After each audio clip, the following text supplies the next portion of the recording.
चाळीसगाव शहरातील महाराष्ट्रासह देशभरात प्रसिद्ध असलेल्या व हिंदू मुस्लिम एकतेचे प्रतीक असलेल्या पीर मुसा कादरी बाबा दर्गा परिसरात गुन्हेगारी पार्श्वभूमी असलेल्या व्यक्ती राहत असल्याबाबत तसेच अवैध धंदे सुरू असल्याची गुप्त खबर शहर पोलीस स्टेशनचे PSI योगेश माळी, PSI सुभाष पाटील यांना मिळताच पोलीस निरीक्षक संदीप पाटील यांच्या मार्गदर्शनात पोलीस पथकाने पीर मुसा कादरी बाबा दर्गा परिसरात शोध मोहीम राबविण्यात आली।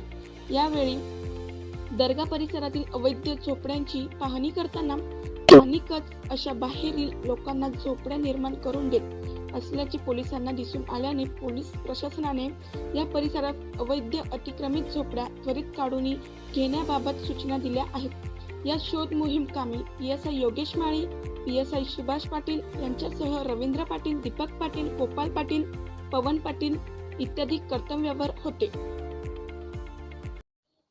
साप्ताहिक बसव भूमिका सह PBN 24 न्यूज साठी संपादक विजय गवळी सह तालुका प्रतिनिधी कुशाल मोरे, चाळीसगाव।